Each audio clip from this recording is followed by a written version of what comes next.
Hello, everybody, and welcome back to Burrows. We're still here making mistakes, helping out Ken, the funnest of things. Truly, the funnest of things. After a long sigh, she gets up and walks over to a conveniently placed minibar at the far end of the room. I'm making a dark and stormy. You want anything? No, I'm good. Gibson, skip the onions and go light on the Vermont. Vermont? It makes me surly. She rolls her eyes and begins grabbing bottles as she starts her tale. How do you order drinks? Are you like this? Do you order drinks like Gene does? I always see that in media. People like rattle off alcohol or even coffee orders. And I'm like, I'm not into either of those lives. So you all tell me. Oh. Like a dame, I was once young, bright, bubbly, stars in my eyes. When I was 16, you couldn't tell me anything. As far as I was concerned, the world was my oyster, and boy did I love to take a bite. Boys, men, it didn't matter. If I wanted something, I got it all without ever having to sacrifice my integrity. I heard rumors about a place in town where a girl could make enough money in one night to last her a month. Nothing too demeaning, just had to entertain some geezers. Sounds too good to be true, right? She grunts as she slices a lemon in half. Of course it was. Life doesn't work that way. First it was just dancing. Then it was just a striptease down to my underwear. Then it was down to nothing. Then they said, they're only going to touch you a little. By the time they were, well, I told myself it was all worth it.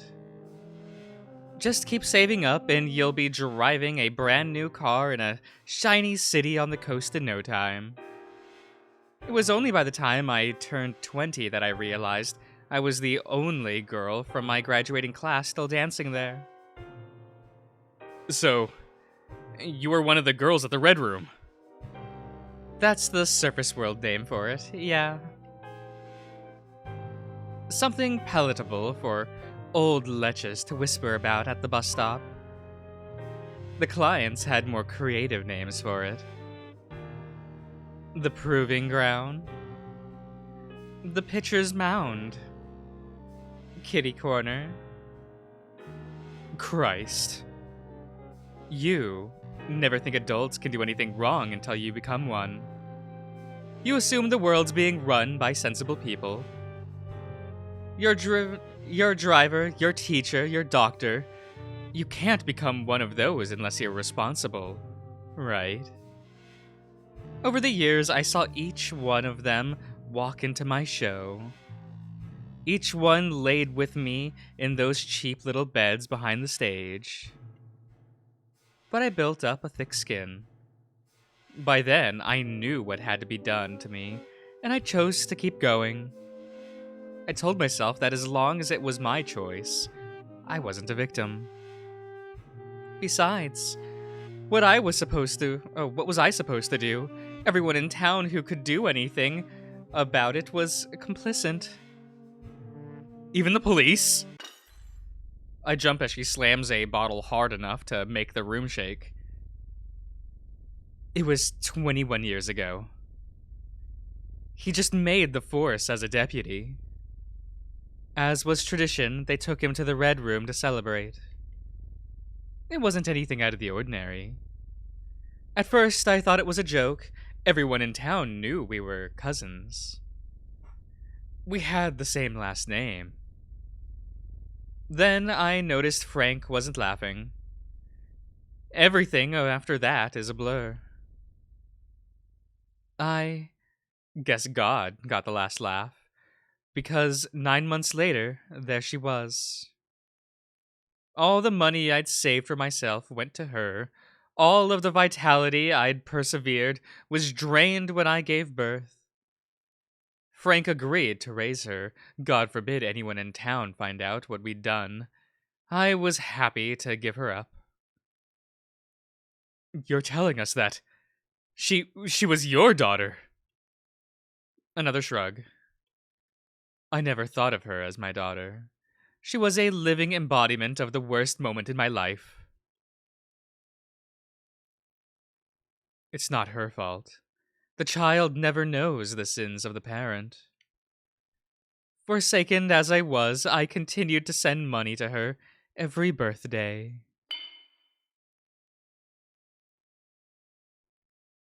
So, when I saw that headline, the news of her death, I was crushed and yet. She hunches over, a drink sloshing and splattering onto the floor. The fact that I was relieved she'd passed, I hated myself for it. My biggest shame erased from the world. I almost wanted to thank him for it. Hey, don't. How could you know how I feel? None of you have been. Could you even imagine? I fight the urge to hug her, dressed like she was. How could anything we do be interpreted in good faith in her current state of mind? Gene is braver. He practically vaults over the bed, and is beside her in the blink of an eye. You're just... Madame, I've never claimed to know what it's like to bring a life into this world, nor to wish for it to be extinguished. But everything else, the yearning for power, to be taken seriously, only to be crushed and burned time and time again. He slides his fingers in between hers and grips tight. I'm with you, every goddamn step. You really did walk the same path as me, huh? I wouldn't wish it on anyone. I only pray that you have found some peace after the chain to your past was broken. Did you? Jean shakes his head. She finally lets go and starts bawling in his arms.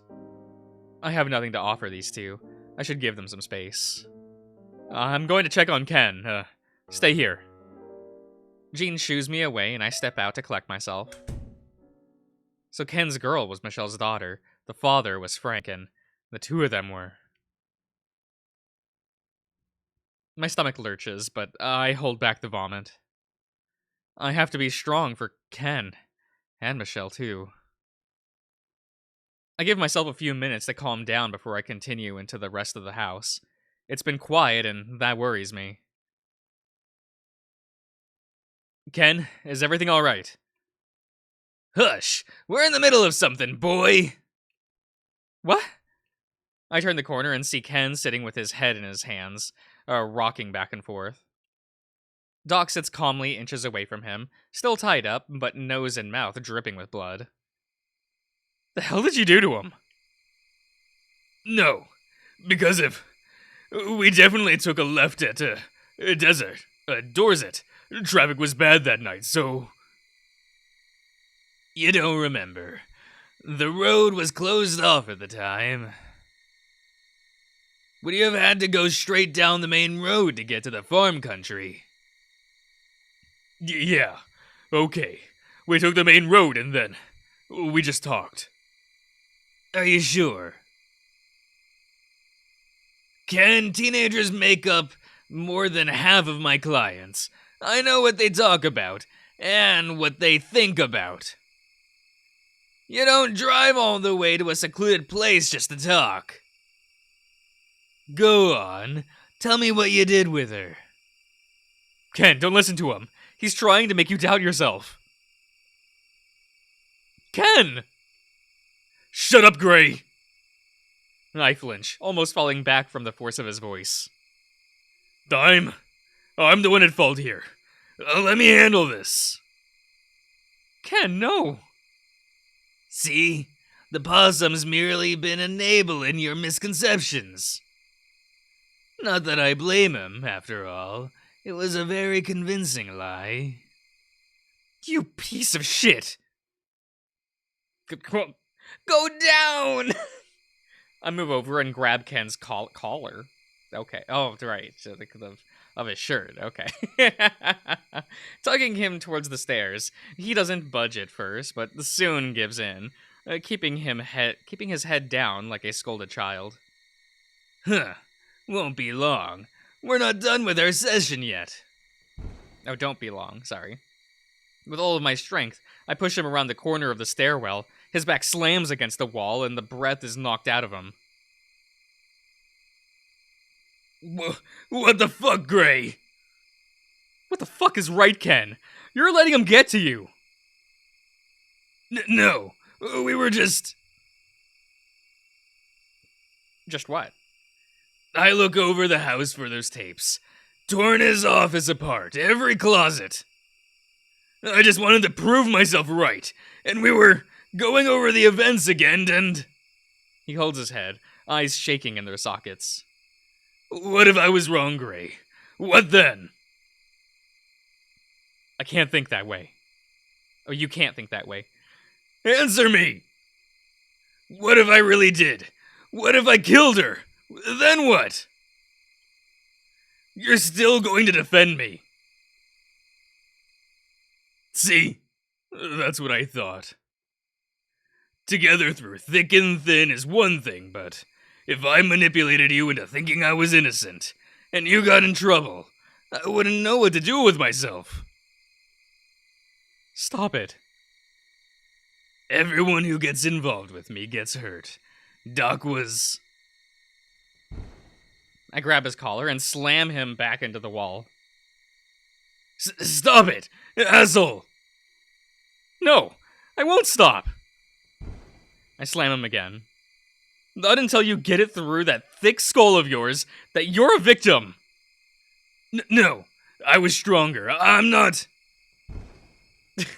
We just keep slamming him into the wall. He's using you to cover up his crimes. Don't you get it? No. I did commit the crime. I told you, Enough!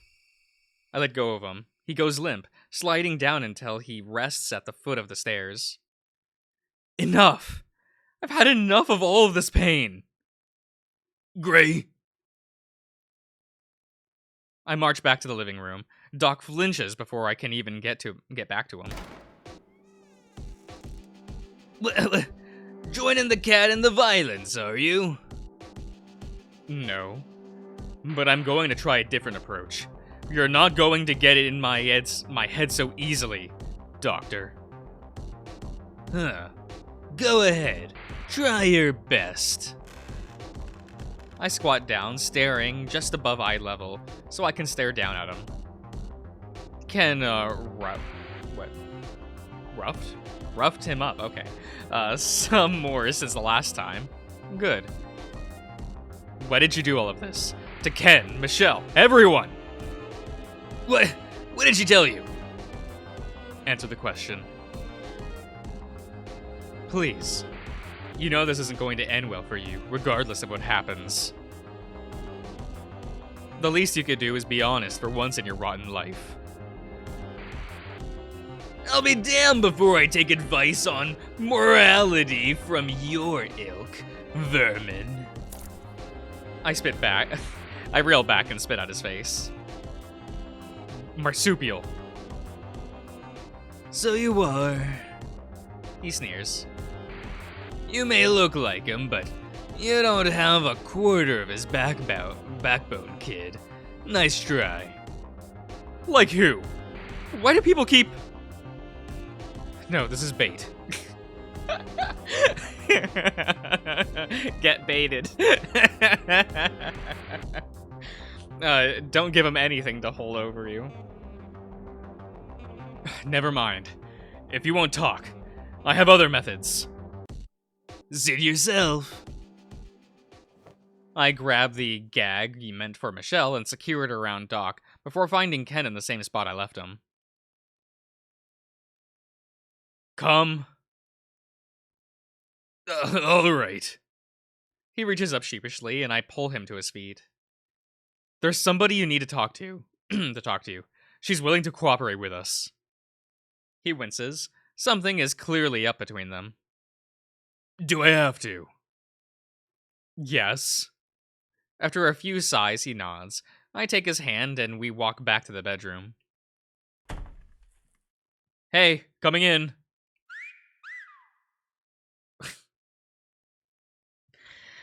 Okay. Okay. Whoa. Michelle and Jean didn't waste any time getting to know each other. Okay. In any other situation, I'd say this was strangely intimate, but I can never tell what girls are thinking. Most people knock. Honestly, Jean. Honestly, Gray. Sorry. Jean rolls off the bed and sheepishly slips back into his dress. Hey, did you forget that you're supposed to be our hostage? Kidding, I'm kidding. She notices Ken and she drops the lipstick, eyes widening in fear. Ken's hand is shaking like crazy and I squeeze it. Michelle, please, tell him.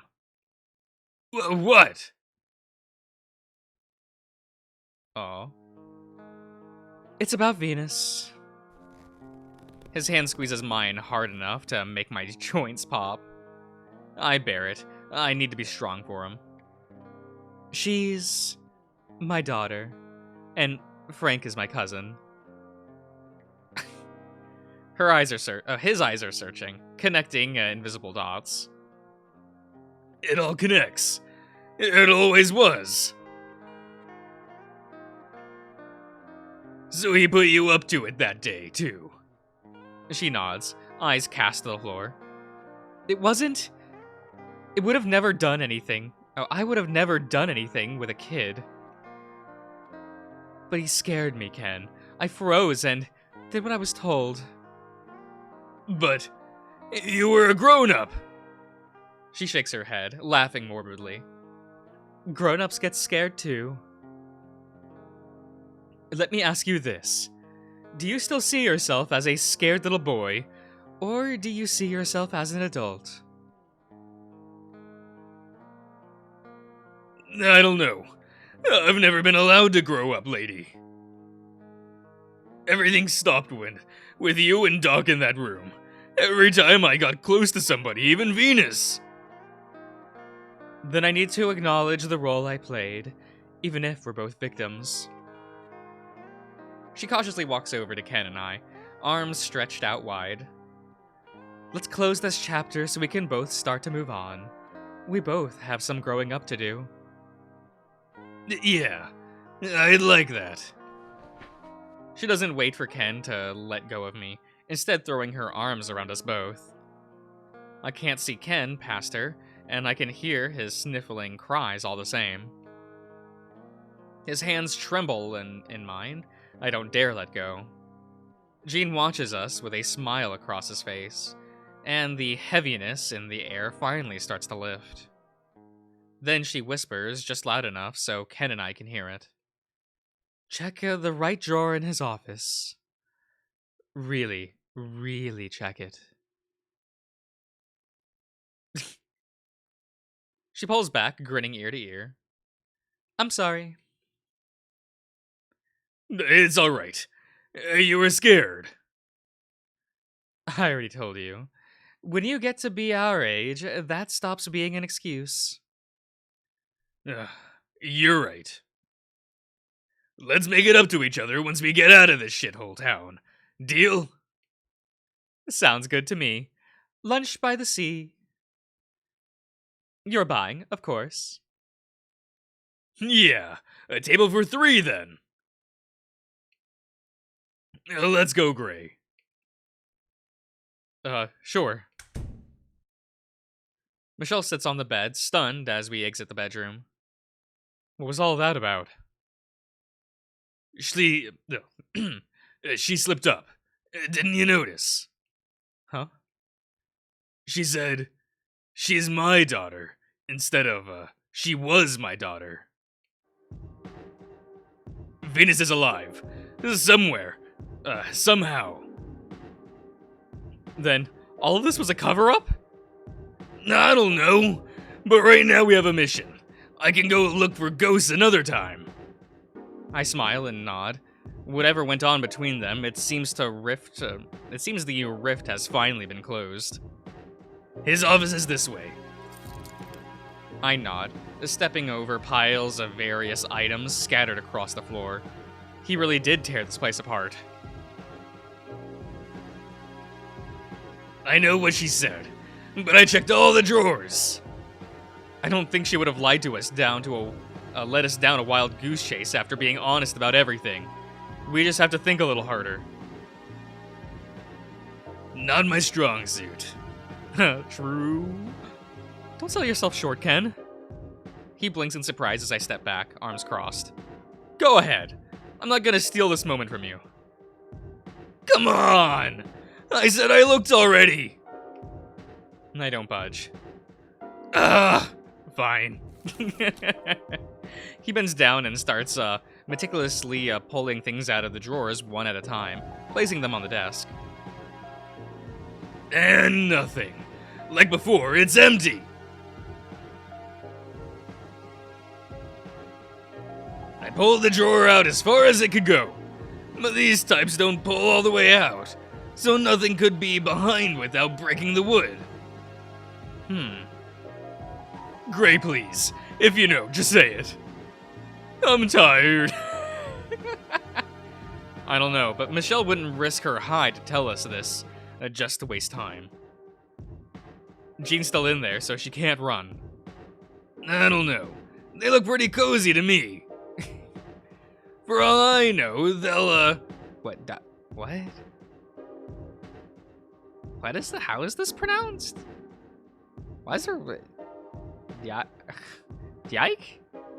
Look, man, I don't know. Out and ditch us to grow potatoes in Idaho or something. The places your mind goes never ceases to amaze me. Shut it! You love my mind!